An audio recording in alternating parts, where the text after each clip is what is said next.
Method of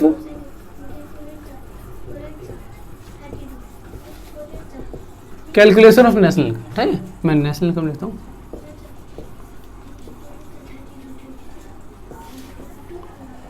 ठीक, 3 method होते हैं।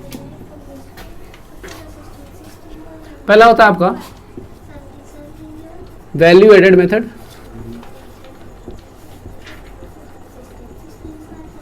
ठीक, फिर दूसरा आता है आपका इनकम मेथड,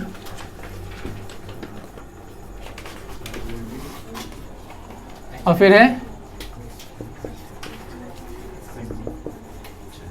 एक्सपेंडिचर मेथड। अब वैल्यू एडेड मेथड में हम जीवीए भी कैलकुलेट करते हैं, ग्रॉस वैल्यू एडेड जिसे कहा जाता है, ठीक है। अलग अलग फॉर्म दे रखी है तो अलग अलग फॉर्मों का प्लस करते जाते हैं, ठीक है। और इससे कैलकुलेशन जो निकल करके आती है उसे हम कहते हैं जीडीपीएमपी, gross domestic product at market price, ठीक है। हिंदी में सकल घरेलू उत्पाद कहा जाता है। इस वाले मेथड से जो निकल करके आता है वो निकल के आता है एनडीपीएफसी, ठीक है, एनडीपीएफसी निकल के आता है। और इस वाले मेथड से जीडीपीएमपी।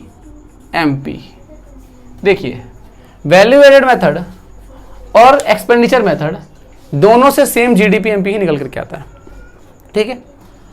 अगर एक बार मेरे को ये पता चल जाए तो किसी भी चीज को निकाला जा सकता है कन्वर्ट करके, कन्वर्जन कर सकते हैं। एक बार कन्वर्जन का फॉर्मूला बताते हैं। कन्वर्जन के फॉर्मूले में क्या था, ग्रॉस से अगर नेट पे जाना है तो माइनस डेप्रिसिएशन करना होगा और प्लस डेप्रिसिएशन करना होगा, नेट से ग्रॉस पे जाना है तो। एक और फॉर्मूला था, डोमेस्टिक से नेशनल पे अगर जाना है कन्वर्ट करके तो इसके लिए प्लस नफीफा करना होता है और अगर माइनस नफीफा करना होता है। एक और फॉर्मूला था, फैक्टर कॉस्ट से मार्केट प्राइस पे जाना है तो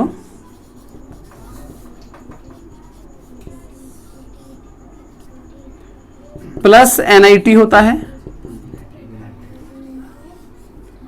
और माइनस एनआईटी होता है। इसमें याद ये रखना है कि डेप्रिसिएशन कभी कभी क्वेश्चन में गिवन होता है डायरेक्टली, कभी कभी इनडायरेक्टली गिवन होता है। कैसे आपको डेप्रिसिएशन कैसे निकलेगा, ग्रॉस कैपिटल फॉर्मेशन में से नेट कैपिटल फॉर्मेशन माइनस कर दोगे तो आपका निकल के आ जाएगा, ठीक है, डेप से निकल के आ जाएगा, ग्रॉस में से नेट।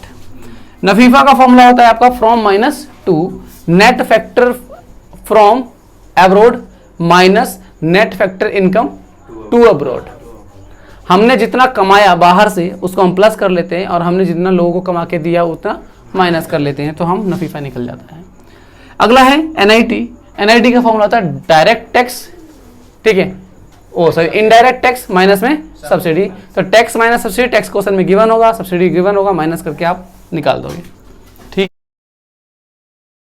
क्वेश्चन में दे रखा है net value added at factor cost, ठीक है, 100 लाख रुपए का देखा है, लाख में अमाउंट है, ठीक है। Net value added factor cost और नेट वैल्यू एडेड फैक्टर जो होता है वो एनडीपीएफसी होता है। क्या होता है, एनडीपीएफसी होता है और वो दे रखा है 100, ठीक। उसके बाद आईसी दे रखा है इंटरमीडिएट कंजम्पशन, ठीक है, वो कितना है 75 है, ठीक। उसके बाद एक्साइज ड्यूटी मतलब इनडायरेक्ट टैक्स ले सकता हूं उसे, इनडायरेक्ट टैक्स कितना है ये 20 का है।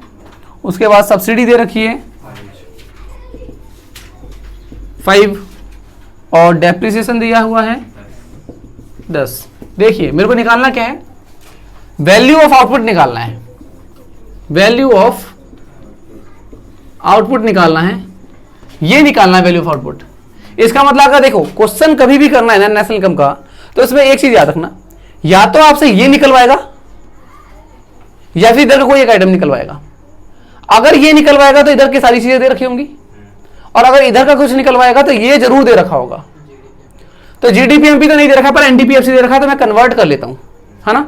तो मुझे चाहिए क्या, जीडीपी एमपी चाहिए, मेरे पास है एनडीपीएफसी। नेट से ग्रॉस पे जाने के लिए डेप्रिसिएशन प्लस कर दिया, डोमेस्टिक से कर दिया, एफसी से एमपी पे जाने के लिए प्लस एनआईटी, ठीक है। एनडीपीएफसी 100 प्लस डेप्रिसिएशन दे रखा था मुझको 10 का, एनआईटी टैक्स माइनस सब्सिडी होता है, तो tax minus subsidy, tax minus subsidy 15 direct लेते हैं, ठीक है। ये जगह आपका 125, ठीक है। लगाइए आप जीडीपी एमपी का फॉर्मूला, तो GDP MP is equal to क्या है, value of output minus intermediate consumption.